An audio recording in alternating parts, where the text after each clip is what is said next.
నమస్తే పిల్లలు. రేపు స్వాతంత్ర దినోత్సవం ఆగస్టు 15.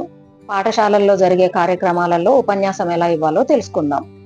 గౌరవనీయులైన ప్రధానోపాధ్యాయులు, ఉపాధ్యాయులు మరియు నా సోదర విద్యార్థులారా, అందరికీ నా హృదయపూర్వక 80వ స్వాతంత్ర్య దినోత్సవ శుభాకాంక్షలు. ఈరోజు మనందరికీ ఎంతో గర్వకారణమైన రోజు. మన దేశం స్వాతంత్ర్యం పొందిన 80 సంవత్సరాల ప్రస్థానాన్ని గుర్తు చేసుకుంటూ ఈ జాతీయ పండుగను జరుపుకుంటున్నాము. 1947 ఆగస్టు 15న భారతదేశం బ్రిటిష్ పాలన నుంచి విముక్తి పొందింది. అయితే ఈ స్వాతంత్ర్యం మనకు ఒక రోజులో లభించలేదు. ఎంతో మంది స్వాతంత్ర్య సమరయోధుల త్యాగాలు, పోరాటాలు, జైలు జీవితాలు, ప్రాణత్యాగాల ఫలితంగా మనం ఈరోజు స్వేచ్ఛా వాయువులను పీలుస్తున్నాం. బ్రిటిష్ పాలనలో భారతీయులు అనేక అన్యాయాలను ఎదుర్కొన్నారు. ఈ పరిస్థితులకు వ్యతిరేకంగా 1857లో జరిగిన తిరుగుబాటు భారత స్వాతంత్ర్య పోరాటంలో ఒక కీలకమైన మలుపు. మంగల్ పాండే, రాణి లక్ష్మీబాయి, బహదూర్ షా జఫర్ వంటి వీరులు బ్రిటిష్ పాలనకు వ్యతిరేకంగా ధైర్యంగా పోరాడారు. ఆ తర్వాత స్వాతంత్ర్య ఉద్యమం మరింత బలపడింది. మహాత్మా గాంధీజీ అహింస, సత్యాగ్రహ మార్గంలో ప్రజలను ఏకం చేశారు. 1920లో సహాయ నిరాకరణ ఉద్యమం, 1930లో ఉప్పు సత్యాగ్రహం, 1942లో క్విట్ ఇండియా ఉద్యమం బ్రిటిష్ పాలనపై ప్రజల తిరుగుబాటును మరింత తీవ్రతరం చేశాయి. అదే సమయంలో భగత్ సింగ్, చంద్రశేఖర్ ఆజాద్, సుభాష్ చంద్రబోస్ వంటి వీరులు తమదైన మార్గాల్లో దేశ స్వాతంత్ర్యం కోసం పోరాడినారు.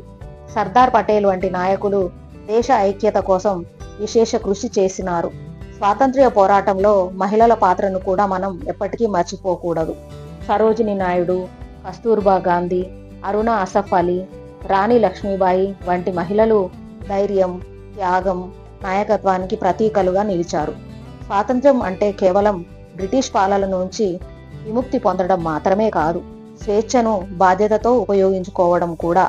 నిజమైన స్వాతంత్ర్యానికి అర్థం మన దేశ రాజ్యాంగాన్ని గౌరవించడం, ఇతరుల హక్కులను కాపాడడం, మతం, భాష, ప్రాంతం వంటి భేదాలను పక్కన పెట్టి ఐక్యంగా జీవించడం ప్రతి భారతీయుడి బాధ్యత.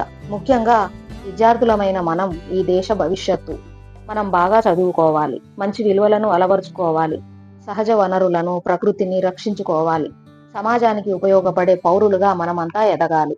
అదే మన స్వాతంత్ర సమర యోధులకు మనం అందించే నిజమైన నివాళి. మన స్వాతంత్ర్య సమర యోధులు కలలు కన్నా శక్తివంతమైన, అభివృద్ధి చెందిన, ఐక్యమైన, సంతోషకరమైన భారతదేశాన్ని నిర్మించేటందుకు మనమందరం కలిసి కృషి చేద్దాం.